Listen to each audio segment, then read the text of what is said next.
This is Dan. Dan runs a promising startup. At least, that's what he tells everyone on LinkedIn. He's got clients, he's got revenue, he's got a cute little office plant that's dying slowly in the background. And yet, right now, his business bank account has exactly 47 pence in it. Not because of a recession, not because of tax, not because of some evil competitor. Dan got destroyed by sandwiches. Stay with me. Dan's a classic first-time founder. He left his job, started a small agency, got a few clients in, and money actually started coming in faster than he expected. The first month, he invoices £10,000. In his head, that means, I make 10 grand a month now.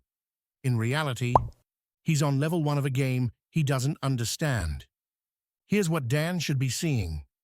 10,000 in sales, minus 2,000 rent, minus 1,500 on staff and freelancers, minus 1,000 on software and tools, minus 500 on random overheads. What's left is the bit you're supposed to protect, like your life depends on it. But Dan doesn't do that. Dan just thinks, money in? Nice. I'll just spend like a slightly richer version of myself. Every morning, Dan stops at the same sandwich and coffee place. He buys a £5 artisan sandwich, a £3 oat latte, and usually a £2 snack because I didn't eat breakfast. That's £10 before he's opened his laptop. 5 days a week, that's £50 a week, around £200 a month. And remember, this isn't his personal treat money. This is all flowing through the business. Same card, same account, same pot the rent comes out of. And because he's a busy founder, he also doesn't cook. So lunch is Deliveroo. Afternoon slump, another coffee, late night working, takeaway again. Individually, it all looks harmless. But when you zoom out over a month, 200 on morning bits, 250 to 300 on random Deliveroo, 80 to 100 on little Ubers, 1 to 200 on extra random shop runs. Suddenly, you're staring at £600 to £800 flushed out the door. Not on growth, not on marketing, not on anything that will actually make the business stronger. Just convenience. And of course, Dan doesn't stop at sandwiches. He's subscribed to every tool the internet has ever invented. Project management, he doesn't use. A second email tool. A design tool, even though he outsources design. A growth hack, analytics tool that he logged into twice. Each one is £10 here, 25 there, 49 there. Oh, it's a business expense, he tells himself. Write-off, right? Great. It's still cash leaving the account. Everyone imagines business failure as this big dramatic moment. A lawsuit, a tax bill, a client leaving. Most of the time, it's just a slow drip. Death by 1,000 tiny transactions. Then 1 month, one of Dan's bigger clients delays payment. Nothing insane, just a 30-day delay on a £5,000 invoice. In a healthy business, annoying but survivable. In Dan's business, it's a death sentence. Because rent is still due, staff still need paying, software still renews, tax still exists. And yes, Dan still wants his oat latte. He goes to buy his usual £5 sandwich, and for the first time, card declined. He laughs it off, checks his app, and realizes there isn't enough money in the account to cover everything he's committed to. All those £200 of coffees, 300 of Deliveroo, 150 of random subscriptions, 100 of unnecessary Ubers, and the £5,000 payment delay. Together, they've pushed him into a full-blown cash flow crisis. Let's be boring for 20 seconds And look at the numbers. Dan's business revenue, £10,000. Needed fixed costs, 4,500.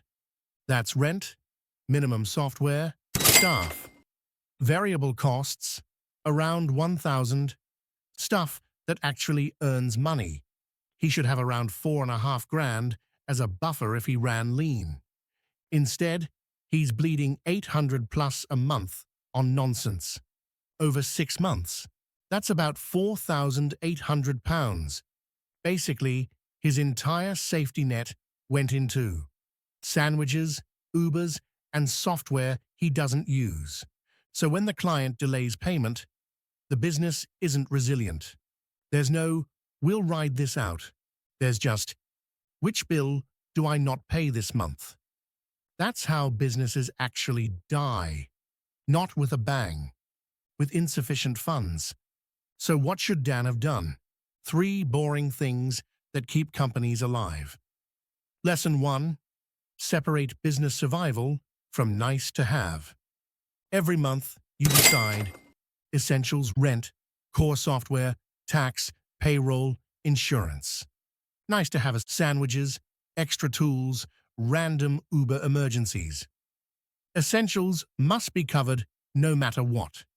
Nice to haves only exist if the buffer allows. Lesson 2. Track the stupid stuff. Once a week, you look at your bank transactions and ask, what did we spend that didn't move the business forward? What can we cut today without hurting revenue? It's not about never buying coffee. You're not a monk. It's about knowing whether the business is quietly bleeding to death over cappuccinos and Chrome extensions. Lesson 3. Build a real buffer. Before Dan upgraded his lifestyle, he should have built a buffer. 2 to 3 months of essential costs sitting there untouched. That way, a delayed invoice is annoying, not fatal. Revenue is not your income. Revenue is just the starting number. Here's the uncomfortable bit. You're probably a little bit like Dan. Maybe it's not sandwiches. Maybe it's apps you don't use. Quick subscriptions. It's just $9.99 a month. Or constant little treats on the business card. 1 or 2? Fine. But stack them on top of each other. Add 1 late client payment or 1 rough month. And suddenly, you're in the same place as Dan, staring at your banking app thinking, how the hell do I only have 47 pence left? So if you run a business, ask yourself, do I know where every pound is going? Have I built any kind of buffer? And what would actually happen if my biggest client paid me 30 days late? Because your biggest threat probably isn't the economy, or the competition, or tax. It's the stuff you keep telling yourself doesn't really count. If you like this animated disaster, I've got plenty more where Dan came from. Hit subscribe for more stupid business stories, with money lessons you won't forget. And maybe make a sandwich at home tomorrow.